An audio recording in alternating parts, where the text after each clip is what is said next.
देख रहे हैं A9 न्यूज़, पल पल की खबर। कि जो भी उसका किसी जिसके साथ भी विवाद हुआ, देखिए ना मेरा उनसे कोई विरोध है जो दूसरे लोग हैं, भाई वो भी मेरे वोटर हैं, वो भी मेरे लोकसभा क्षेत्र के हैं, मेरी उनसे कोई नाराज़गी दुश्मनी कुछ नहीं है। लेकिन जब कोई छोटा मोटा मैटर होता है या कोई भी बात होती है तो जो जिम्मेदार व्यक्ति है उसकी जिम्मेदारी है कि अपने कार्यकर्ता की बात को सुने और उसकी मदद करने की कोशिश करे। तो उसमें जो मुझे ये नहीं है कि जो भी जिस भी स्तर की झगड़ा हुआ था उस स्तर पे अगर तहरीर मतलब उस स्तर पे अगर एफआईआर लिखी जाती तो मुझे कोई एतराज़ नहीं था। लेकिन एफआईआर 307 में लिखी गई है, वो खुद थाने में गया है अपनी बात बताने के लिए, अपनी परेशानी बताने के लिए, और उसको वहीं हिरासत में बिठा लिया गया। उसके ऊपर 307 की मतलब धारा लगी उसके ऊपर, जबकि 307 का कोई मुकदमा ही नहीं है। भाई ठीक है, मेडिकल नहीं है, मेडिकल क्या होती है 323 होती है, क्या होती है 323 का मेडिकल है, 307 की उस पर धारा लग रही है। तो जो ये रवैया है इस वक्त, और ख़ास तौर से जो भोजपुर थाना के जो थाना अध्यक्ष हैं उनकी, बहुत लोग मुझे फ़ोन करते रहते हैं, मैं जनप्रतिनिधि हूँ, जाहिर सी बात है लोग मुझे अप्रोच करेंगे, तो बहुत वहाँ की शिकायतें आती रहती हैं बहुत।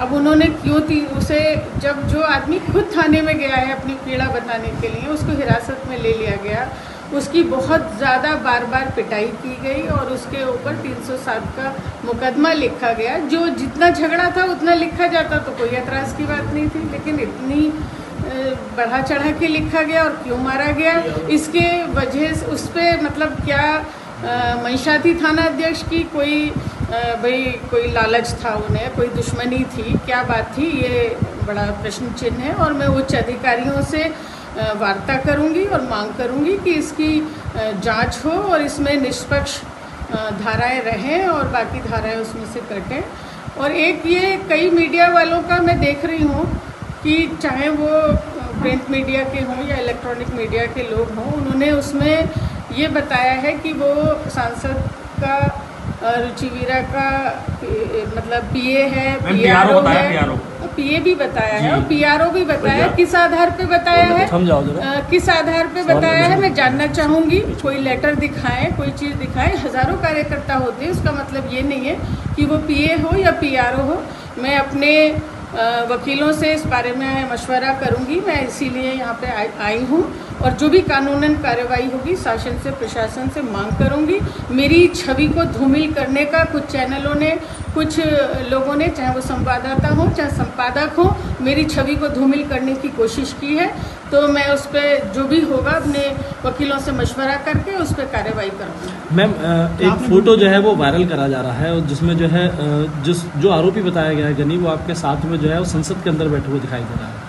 संसद में तो किसी का प्रवेश ही वर्जित है। आपको पता नहीं, पत्रकार हैं, आपको मालूम नहीं है कि वहाँ तो एमपी के अलावा कोई भी संसद के अंदर नहीं जा सकता है। वो कार्यकर्ता है, उसका सैकड़ों जगह मेरे साथ फोटो हो सकता है, उसका नहीं और बहुत सारे लोगों का हो सकता है। तो संसद में तो प्रवेश ही नहीं है, वर्जित है, कोई जा नहीं सकता है। आपकी पार्टी इस मामले में आपके साथ खड़ी होगी?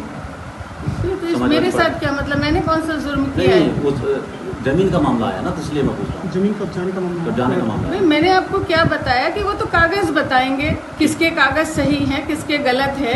मैंने कोई कागज देखे हैं, किसका बेनामा है, किसका कब्जा है, किसका क्या है, उससे मेरा कोई लेना देना नहीं है इस बात से। जब मैंने पेपर नहीं देखे तो मैं क्या बता सकती हूँ। और पार्टी के साथ खड़े होने की बात कहाँ से आ गई कि भाई मैं कोई गुनाहगार हूँ?